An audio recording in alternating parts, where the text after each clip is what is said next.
I'm wandering in a minute. I know you're missing the croissants and missing the drawing class, so it's great to see you down here to chat. I'm going to go through the big picture of energy, environment, a little economics, a bunch of other things. This is stuff I gleaned while working with the United Nations. It's stuff I gleaned with working with the U.S. government and other places. This is absolutely positively not what I set out to do in life. I like studying glaciers. And I don't know quite how it happened that I ended up doing this, but it really is a big story. It's an important story, and ultimately it's an optimistic story. And I'll try to walk you through that. But I always try to keep it as light as possible. So I, at the risk of driving you out in a big hurry, I'm going to sing this talk first, and then I'll go ahead and give this talk. These, again, are things we're doing for our big online class. We've been singing the review. So this is the review for Chapter 11 in Geology of the National Parks. And my dear wife is sitting here, and she's going to click forward to where we start. So most of you know this song, probably. It's a remarkably monotonous song, but...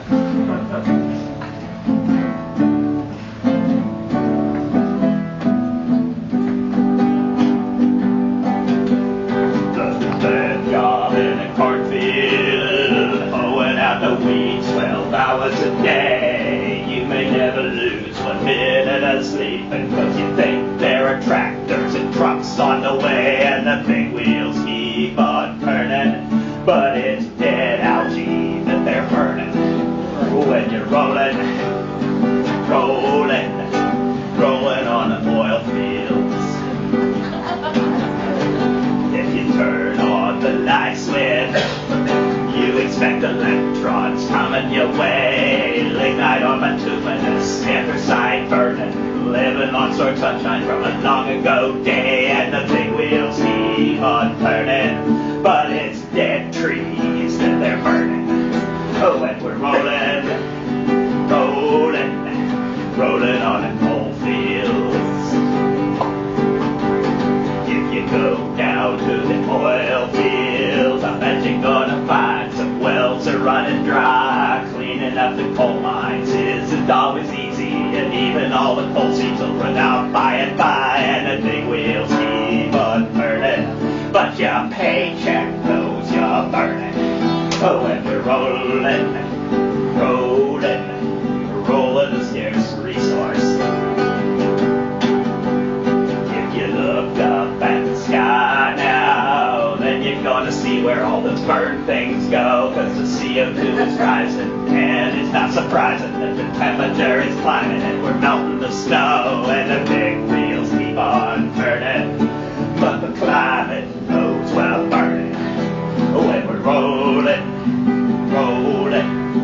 rolling up the damage.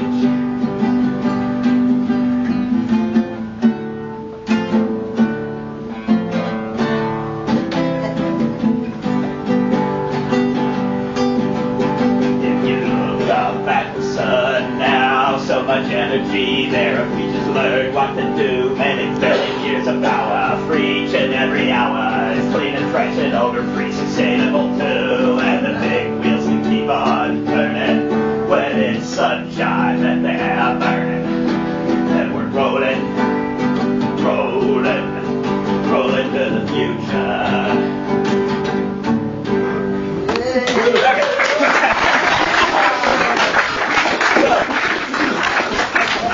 So if you want to go back to the drawing workshop, that's the talk. Okay.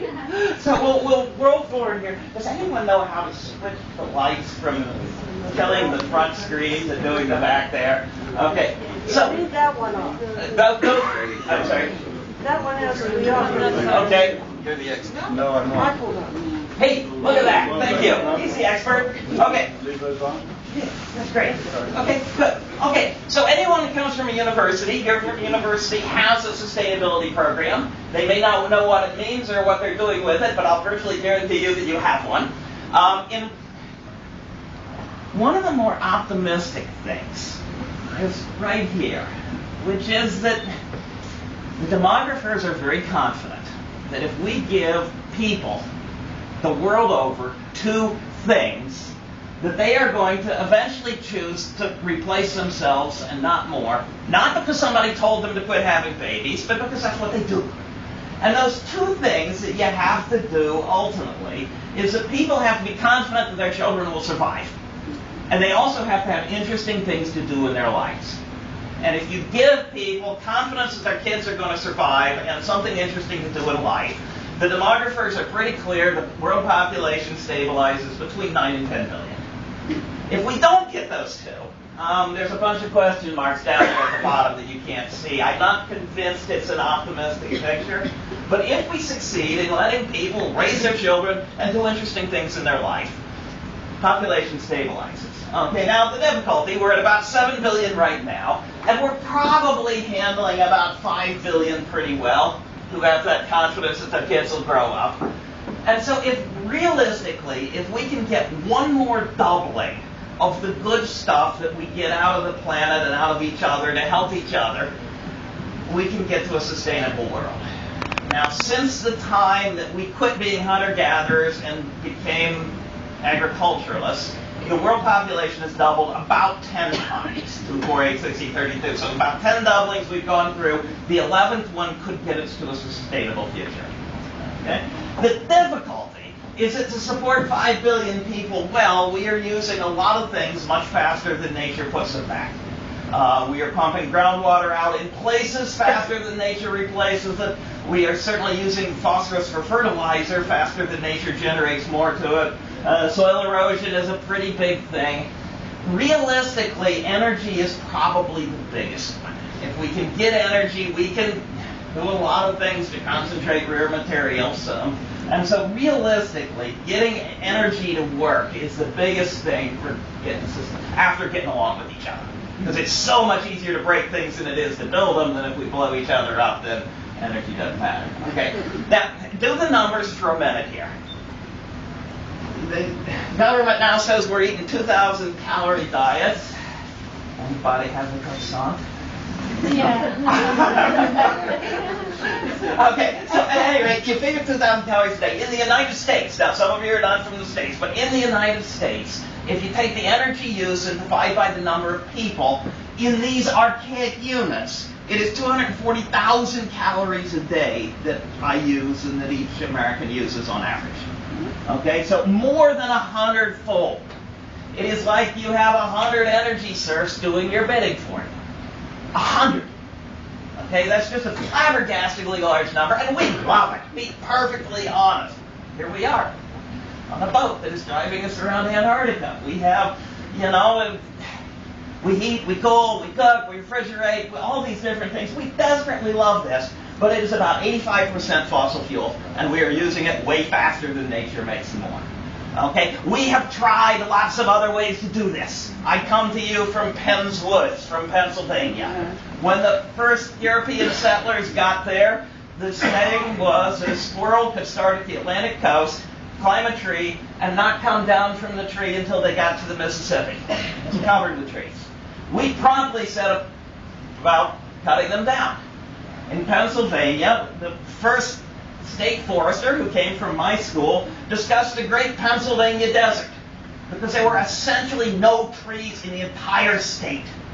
We cut them all down, we burned them. When they tried to grow back, we cut them down again. We are the Nittany lions. There are no Nittany lions, not primarily because they were hunted, but primarily because there wasn't a tree to do it behind. There were no deer, there were no turkeys, we cleaned everything out. We burned it all. Okay? And this was not just Pennsylvania. Be very clear. These that you're supposed to see this as a blur. These are the names of furnaces that made iron. I happen to come from a school that was founded by the Iron Masters as a highly practical, let's get the job done thing. Each one of these lines represents a square mile of trees per year to make the charcoal to run the thing. Square mile per year, a square mile per year, a square mile per year, a square mile per year, you know where the trees went. Okay? And China did this before we did, and England did this before we did. These are forges, Valley Forge and others, another square mile of trees per line over there per year. Okay? Now, if you've ever tried to read by firelight, it doesn't work very well. We've just been at the whaling stations. Whale oil made the best lamps. Poor people burn tallow candles that sort of stink. They used to use camphene, which is a mix of turpentine and alcohol. If you go rooting through the old newspapers, you'll just find these horrible stories of, the Methodist minister and his wife go out to visit the parishioners, and the 3 daughters are trying to fill the lamp with camphene, and they set the house on fire and burn themselves to death because it tended to explode and it tended to burn really fast. The rich people burned whales to see in the evening. Now, this plot at the bottom, you can't see the numbers from the back. This is the Yankee fleet. So when the Yankee fleet quit, then the Norwegians got bigger guns, faster ships, different operating, and they went after different whales. But the whales that the Yankee fleet went after were pretty much gone by the time the Yankees quit. Now, what's on the bottom here? 1800s on your left, 1880 on your right, and this is just a bell curve. Use of oil went up and it went down. At the peak, there are 10,000 men on ships out of New England scouring the world ocean for whales. 10,000 men. The total production of the Yankee fleet of whale oil for 100 years is about 1 week of modern U.S. oil imports. 10,000 men at the peak, 100 years of trying to squeeze oil out of whales, 1 week of U.S. imports is all they generated. Now the plot above here is cost turned into modern dollars, and it started pretty expensive, and then the fleet got really, really good, and then the whales started getting scarce, and the price went up. The bottom here is $7 a gallon for whale oil to burn in your lamp. The top is almost 25. So when they hit peak whale oil for the U.S., the price went through the roof. And then there's a little orange line right here. That's the first modern oil well. Went right up the hill from where I live. They drilled an oil seep. They sort of said, hey, look, oil is seeping out of the ground. Maybe if we drill into it, we'll get some more. Okay, and that's how it started. And this, you can't read the caption from the back. This is an editorial cartoon from the magazine Vanity Fair. This was published in 1861. And this is the grand ball given by the whales in honor of the oil wells of Pennsylvania. Okay? And if you can't see it up here, there are things like oil's well that ends well. Okay, we have whales because we burn fossil algae. And we really do. Okay? That really works. This is a cover of a piece of sheet music. This was published in 1864. This is the American Petroleum polka. Okay? And and here's the lady in her pink dress and her white top, and the gentleman next to her. Now, oil was black back then, just the same as it is now, but you couldn't have black oil raining on her pink dress, so they made it white. They knew in the 1800s just how valuable, how useful the oil was and what it was doing for them. No question about it. So the history is basically we get on something that we can burn, we burn through it, and when we run out, we start looking for something else, and we always fill in with renewables. Okay? That's essentially the history. The numbers, in round numbers, U.S. energy costs are $1 trillion a year. It's about 10% of the economy. These go up and down more than one would like, but they do. And so, more or less, in the U.S., we spend $4,000 per person per year, which $1,000 goes out of the country and $3,000 stays in. Something like that. So roughly 10% of the economy is a fairly big deal.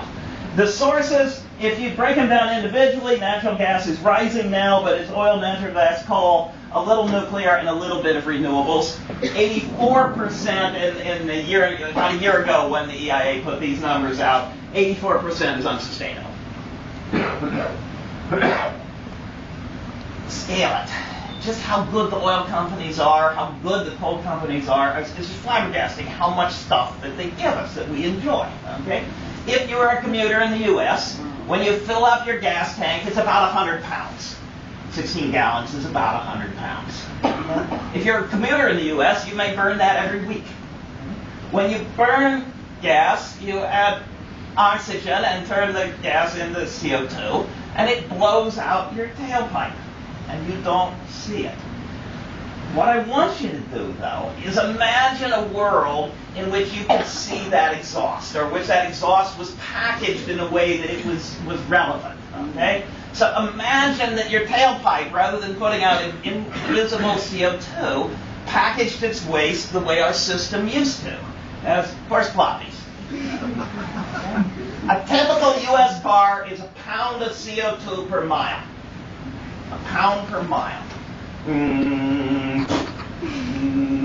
Okay? If you took what comes out of the U.S. passenger fleet and you spread it uniformly over all the roads in America at the density of water, basically, you would cover every road in America an inch deep every year. Okay, in 10 years, there would be no joggers in America. We would all be cross-country skiers.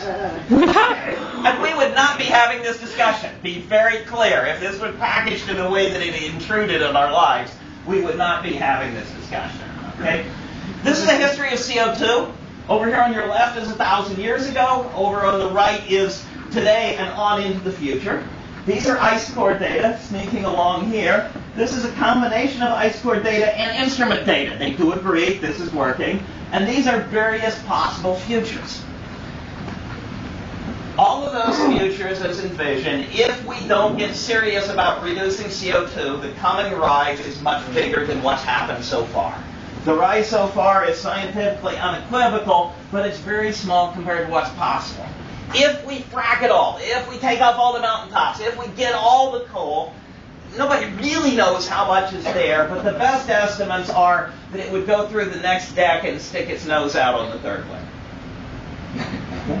So this plot, we can't run it up high enough in this room. All right. So eventually, this must end. There are some of you in here who, the first oil well was at an oil seep. And some of you in here are probably old enough to remember there used to be a situation comedy on about the petroleum industry. It was a story about a man named Jed. Poured him out there and barely kept his family fed. One day he was shooting at some food up through the ground, come up with it. Okay, you could do that at that time because there really was some easy oil left. Easy oil's gone. It's not seeping out of the ground anymore. We got that a long time ago. They're out in the deep water at the horizon because they're looking for what they can find. Okay? But there's lots of hard-to-get fossil fuel. So the fracking, the coal, the tar sands, the oil shales, if we get serious, we can squeeze a lot more out, but the easy stuff really is going away. Okay? So then we come to this one. Do we burn and then learn? Or should we be learning while we're burning? And essentially that is the question. No one who's serious is saying that we're all going to jump off of this ship, swim to shore, and walk home. It's very clear we're going to be burning fossil fuels for a while, but the question is, do we wait until we hit that crisis, you start running out, the price triples, and then we say, oh crap, what are we going to do? Or should we be learning on the way? And the answer is, and a large part is related to global warming. If we burn and then learn, we are going to make life much harder for our grandchildren and their grandchildren. And that's where this comes in. So, first of all, there's sort of the physics. Why do we think that CO2 is a greenhouse gas? It's physics. It's physics that's been known for well over a century. It's physics that was really worked out by the Air Force right after World War II. And no, they were not doing global warming. They were doing sensors on heat-seeking missiles. And if you put the wrong sensor on your heat-seeking missile, it cannot see the hot exhaust of the enemy bomber because the CO2 blocks the view. The atmosphere is cloudy, foggy, you can't see through it. This is a little plot at the bottom here. These are different wavelengths. And this is a satellite looking down.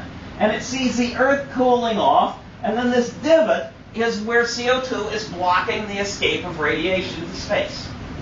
And the magenta is how much it's blocking in this particular waveband, and the red is how much more can be blocked if we add CO2 to the air. And it's really about that simple. We are blocking, we can block more if there's more CO2 out. Yeah? I think there was some Iranians in Sweden already calculating the CO2 effect through global warming. Absolutely. Well over a century ago. 1895. Right. So we've known the physics for well over a century, but it really got things like band broadening with high pressure and so on was worked out by the Air Force. And at that point, it's just physics. They show you the water vapor loop on the evening news. They could show you the CO2 loop. It's a little more boring, but it's there. And so what's global warming is just essentially it's observed fact. There's really not much. People love arguing about hockey sticks because they don't argue about this because there's nothing to argue. And if you run into somebody who wants to argue about whether CO2 is a greenhouse gas, it might be wise to sidle away quietly. Okay, so the basics of this picture, and I've got all the charts in talks if you want to see all the charts. The basis, fossil fuel burning is raising CO2. The main source is from our fossil fuel burning.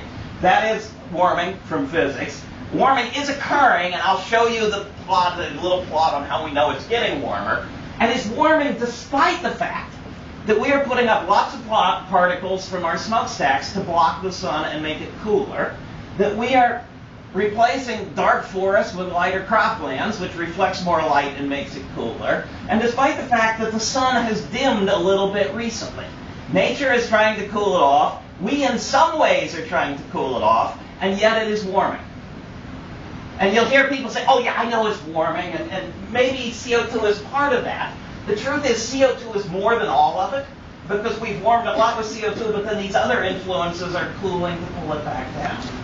CO2 stays up a lot of centuries, particles stay up a week. As we keep burning and putting up more and more CO2, the CO2 comes to wind.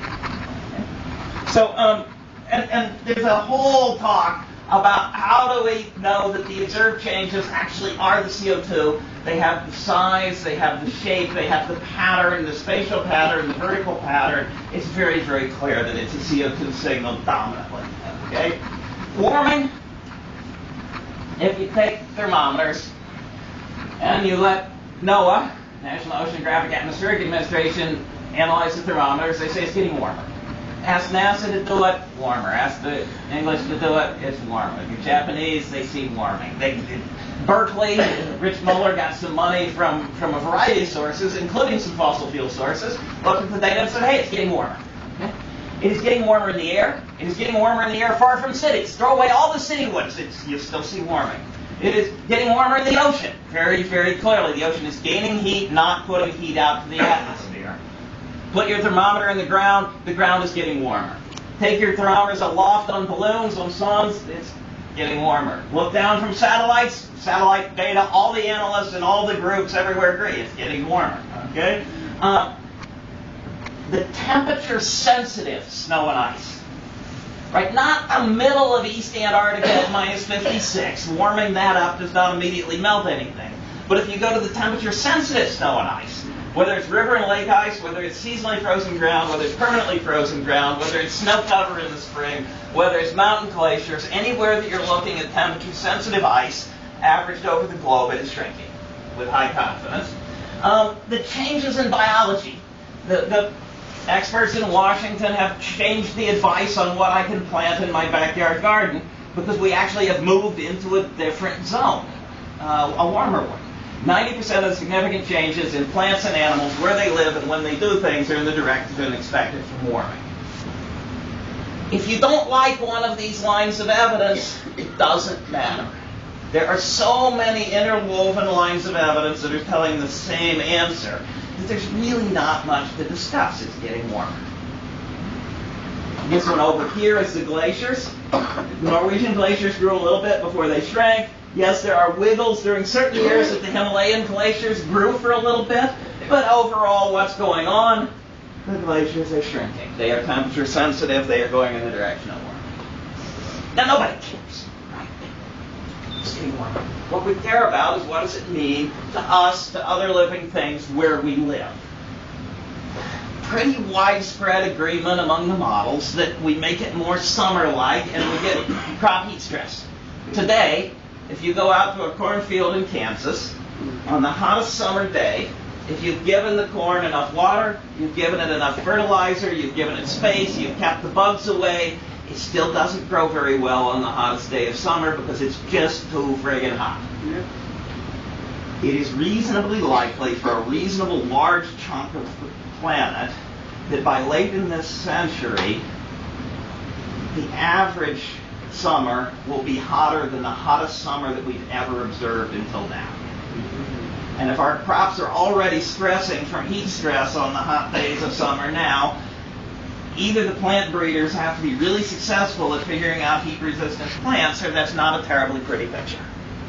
Okay? It does not mean that you're going to get malaria, but you lose one line of defense as it gets warmer. Sea level rise virtually unavoidable.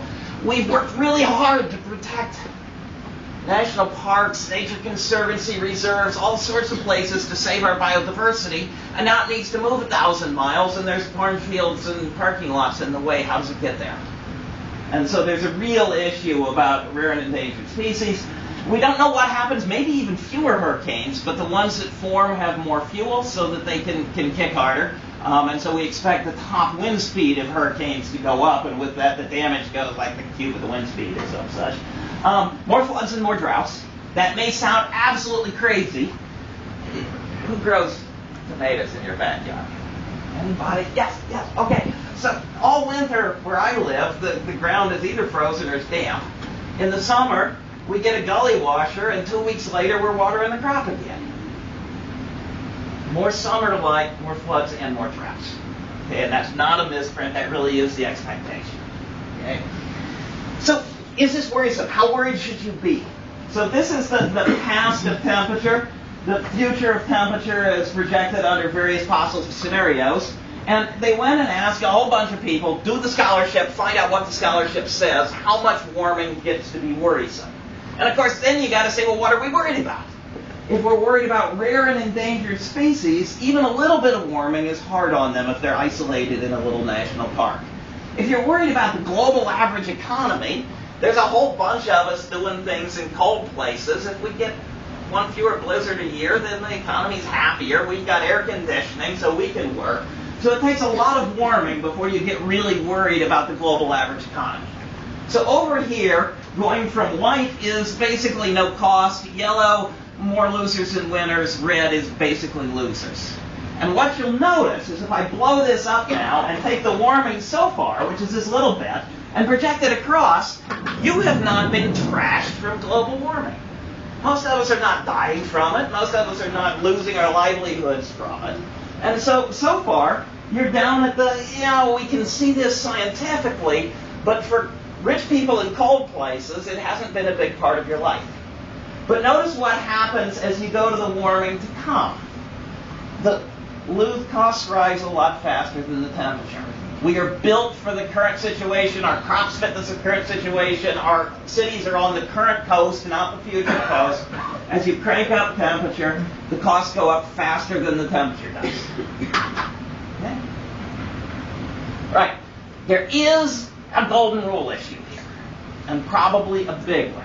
Because let's face it, if you have winter, if you have air conditioning so you can work in the summer, and you have bulldozers so you can make a wall against the ocean when it rises, a little warming doesn't cost you. If you don't have winter, bulldozers, and air conditioning, warming is just not good for you. And most of the change and most of the economy is people who have bulldozers in winter and air conditioning. Most of the harm is people who don't and who are not causing the problems. And so let me show you this graphically. This is, by country, color-coded. The reds are high CO2 emissions per capita. Redder means you're doing more to change the climate. Bluer means you're doing less to change the climate. This one, red is you are vulnerable to the changing climate, and blue is you're not very vulnerable to the changing climate. And so if these two plots look different, such as being red here versus red here, if these two plots look different, then we are screwing somebody else over. And there is a golden rule issue that goes with that. Is it right for the high emissions to be hurting the people who aren't emitting very much? This is Rear Admiral David Kentley. He recently retired of the U.S. Navy. He had the best business card the world has ever seen. His business card said, Oceanographer of the Navy, Navigator of the Navy. Okay? And the quote down the bottom here, you can't see from the back, and I'll read it to you. Climate change, energy security, and economic stability are inextricably linked. Climate change will contribute to food and water scarcity, increase the spread of disease, and may spur or exacerbate mass migration. Okay? The military, who has to clean it up when something breaks, say it's not the biggest deal. Bad guys with guns are the biggest deal. But they say this is a threat multiplier, that we will have issues with national security arising from the changing climate. And not just the fact that they're going to have another coast and they don't have Navy ships that are ready to go up off of Alaska and cruise around in the Arctic Ocean. So, in point of fact, in national security, this comes up. Now, this is science. This is not revealed truth. There are uncertainties. That is bad. Because most of the opportunity for bad outcomes is on the bad side. So let me show you just a little bit here. We like to go to Greenland and Antarctica. And so these are a couple of old pictures from my days in Greenland. At the time we took this particular picture, we had been up there over a month. So the USA Today here was really not very useful anymore. You think it was? Okay, so this is actually a good day in Greenland. This is a bad day in Greenland. The USA Todays are right there. So at any rate, we do work on the ice sheets. And we're ultimately interested in a few questions. How do the ice sheets make gloriously beautiful landscapes? Will the ice sheets fall in the ocean? What's the climate history that's told out of the ice sheets? And so here's some Penn Staters doing things. The projections of sea level rise that the economists are using tend to be slow, small, and expected. And there is some chance of a big dump of ice sheets that will raise sea level a lot faster than they're counting on. Okay? All of those, the curves I showed you of future temperature evolution were smooth. If we know what's coming and we can prepare for it, it doesn't cost us as much. But there have been times in the past when nature was forced to change that it did not arrive smoothly. It arrived with jumps and bumps and wiggles. The analogy is, those of you from universities know this analogy, the analogy is a drunken human being. When you leave it alone, it sits. When you force it to move, it staggers. And so you know, and the stagger out of the last ice age happened to have a big local cooling in some places, which went with a local warming, in other places went with a big drought where a couple of billion people now live. And so we're optimistic that when we turn the screw on climate, that we won't trigger a big drought where a couple billion people live, but we can't rule out that possibility.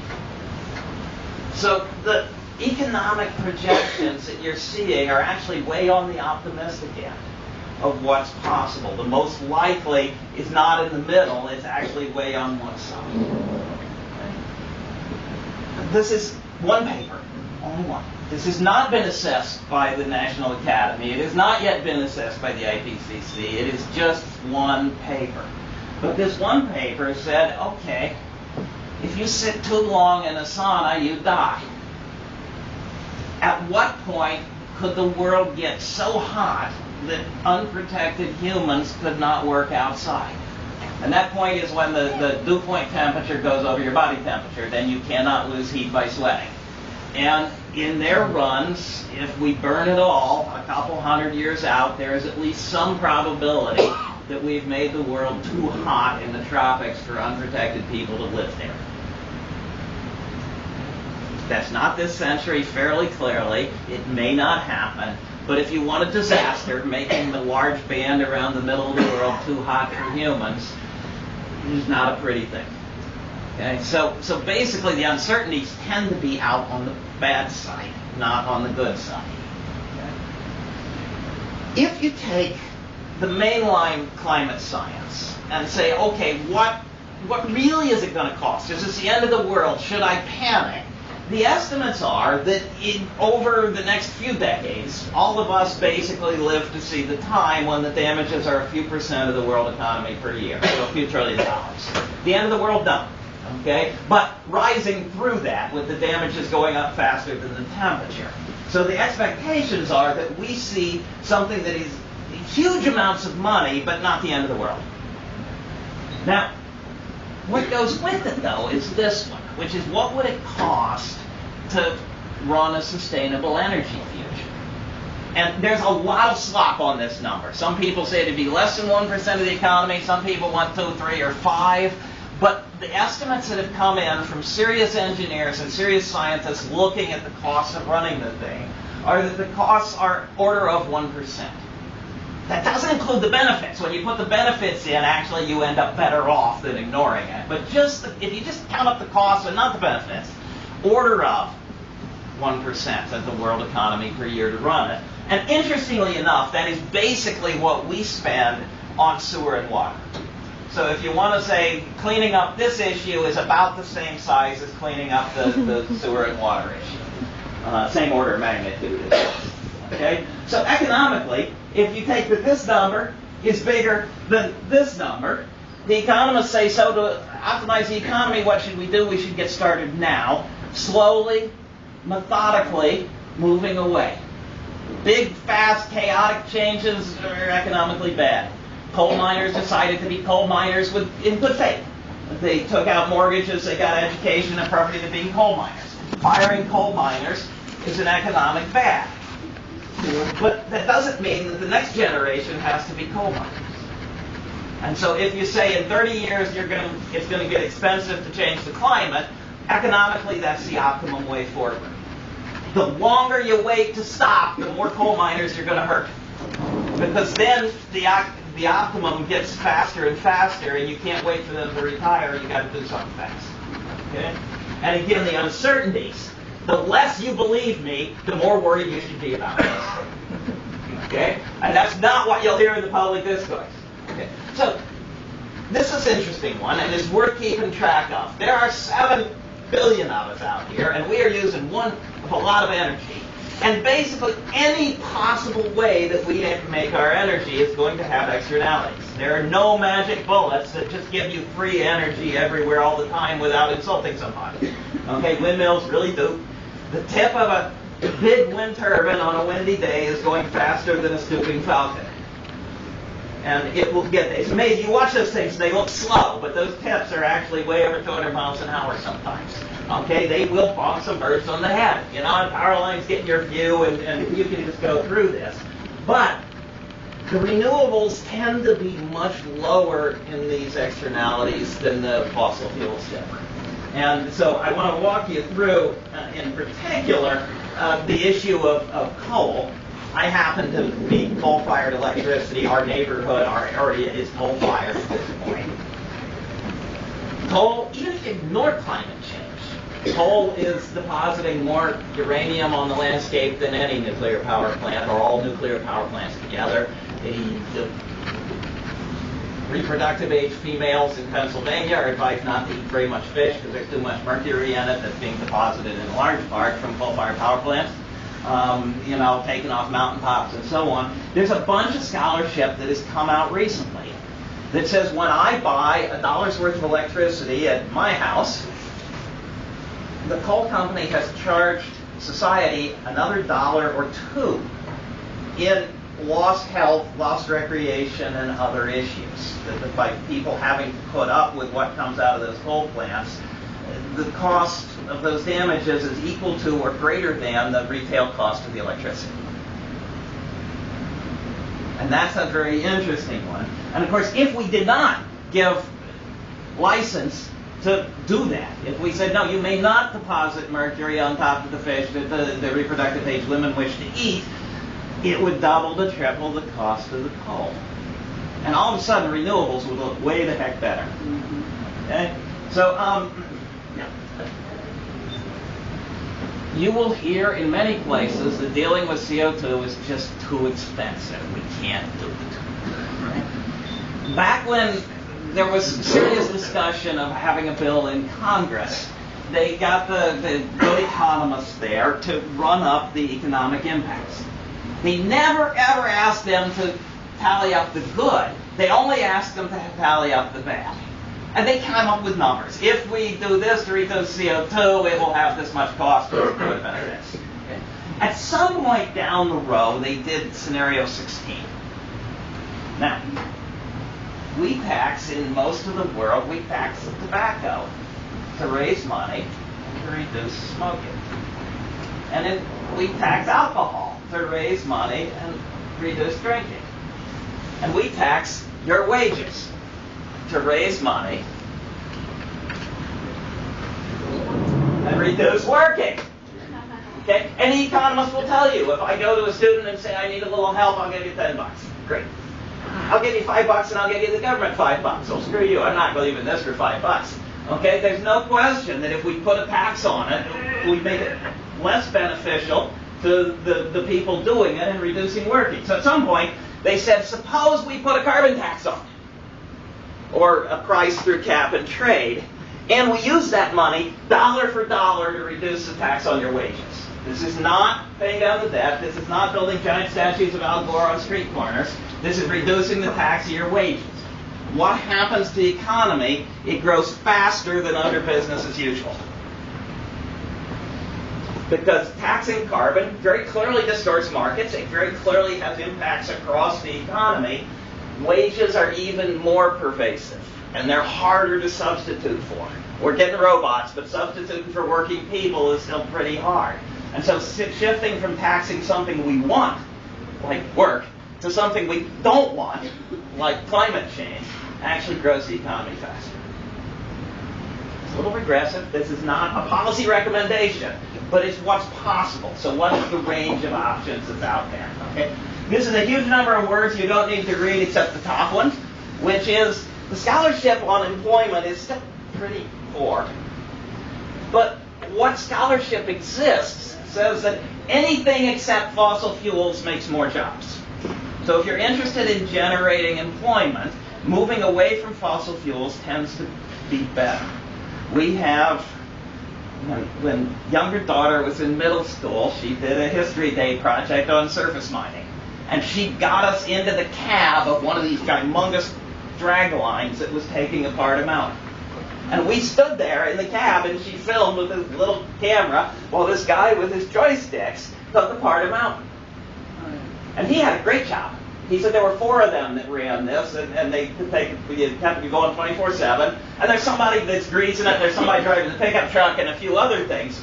But basically, as you move away from that into conservation, into wind, into whatever, nuclear, sun, all of them have more employment. The cheapest oil producers can do it for about $5 a barrel. We give them 100. $5 has jobs to it. 95 is whatever they wish to use it for. It might be jobs and it might not. If you switch to something that you actually have to do, you know that more of the money goes to employment. Okay, so the synopsis. If you believe the economy can grow 4% per year forever and ever, amen, ignoring this is worse than dealing with it. The economy is optimized by at least taking some actions to deal with this through pure hard-ordered economics. If you sort of think we should take national security and endangered species and jobs and the golden rule and insurance, then you tend to do a little more about this now than the economically optimal one, because moving away from the fossil fuels tends to help your endangered species and your national security and your golden rule and so on. It is, the analogy again might be like saving for retirement. All delay is costly, but whenever you start, there are benefits. So then the last question, could we do it? You will hear, there's no problem. It's natural. And besides, it's so expensive, we can't do anything about it anyway. So let me give you not a complete engineering plan. There are pretty well-advanced engineering plans. Let me just give you the elevator speech version. Okay? We now are using 15 terawatts. Right? Inside of me, I'm using about 100 watts right now. The burning of food in me and in each of you is about 100 watts. Take what's outside, multiply it by the number of people in the world, and it's 15 terawatts. Okay? Wind, if you gathered all the wind on the planet, is about that. If you gather, 1% of the wind energy on the planet, you basically are almost there. The truth is you're there, because this includes a huge amount of heat that's thrown away in coal plants that the wind doesn't do. So the truth is 1% of the wind energy would power all of humanity at this point. And 1/100th of 1% of the sun would power all of humanity at this point. The numbers, a modern solar farm on an area of that big is way more energy than used by all of humanity. Now that's huge. You talk about, let's just put a solar farm on that. I mean, this is a 30-year job or more. But a modern solar farm on an area that big is all the energy used by humanity and a lot more. This is great. Okay, this is a quote from a leader in the United States. You can't read it from the back. He says he's talking about the wind being wonderful.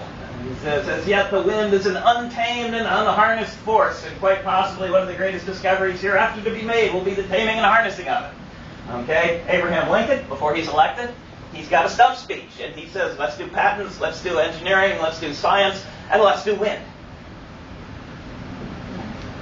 Now, if you went out and took the plains and the deserts of the world and took the windy parts, where you could run a turbine more than 20%. Hello, everybody. It's happy hour time. Okay, we'll get that real fast. Some sections know that. If Almost. you want to know what they're in it, come and find us in the bar. See you there. Okay, so if you take the windy parts of the plains and deserts of the world, not the cities, not the forests, not the water, not the ice, just the plains and deserts, the windy parts, and you build out a wind farm. So that's a lot of turbines. That's 5 times more energy than the world uses right now. And the numbers, right, the cost of the turbines themselves, not the interconnects, not the power lines, just the cost of the turbines themselves. If the world put as much into building wind turbines as the U.S. puts into energy each year, in 30 years it's built. And if you build them as fast as we built these suckers 100 years ago in the U.S., just the U.S. rate would supply 1/3 of world energy use in 30 years. So it's out there. There's no question at all that it's out there. There are immense issues. Immense issues. How you wire together, and not in my backyard, and a huge number of things. This is not an easy thing. But the scale is certainly there. The scale is certainly there that if one committed to doing this, it is doable. Right? And usually, this glorious cave we were in filming for our TV shows, but realistically, sort of 1/3 of what we use could be saved without a huge amount of pain. Getting more than 1/3 starts to get painful. But it's things like what we were filming. We had a candle down here, which puts 99-point-something% of the energy into heat, not light. And we've got an Edison flashlight that's about 98 or 99% heat. And then we've got one of these LEDs, which is way better. And then we're sitting under the New Zealand glowworms, who are better yet, so we can still improve. But getting what you pay for is a big thing. Now, to be very, very clear, this does not tell you what policy to use. An energy tax is regressive. You may not want to do this. It doesn't tell you anything you can do, but what it does say, with very high confidence, is giving the science a seat at the table can make us better off. Okay? No serious flaws. There's not another side to this. If you wanted an argument between both sides, you could have one of the optimists against one of the screaming, hairy, panic, conniption fit people. But the scientists are in the middle, except that they're really more on the optimist end because of this long tail. So there is not another side. There's not an argument that it's the climate changers versus something else. There is a very nice, well-defined body of scholarship and a lot of people sniping at it from various sides. Okay? No question that we can reduce the uncertainties, we can do better, but it's pretty unlikely to change the big picture. In the mid-70s, the government asked the National Academy what was going to happen. They said, probably warming, but you better do some science. By the late 70s, they said, no, it's going to get warmer. And they've said the same thing in every subsequent study from 79 through today. All the major equivalent bodies of the world have found the same answer. Nobody's flip-flopping. There's nothing crazy here. It really is there. And so the conclusion, then, is that if we put this into the planning, we get started, and we do it in a measured, rational, realistic way, empowering small businesses and people to invent and build and get the next set of industries, we really can have a sustainable energy system. There really is enough stuff out there. There are no fundamental barriers to having a sustainable energy system that gives you a stronger economy, it gives you more jobs, it gives you better national security, it gives you better saving of endangered species, and it is closer to the golden rule. And so I will finish my rainbow and my iceberg and shut up and take any questions, or you can come up to the bar.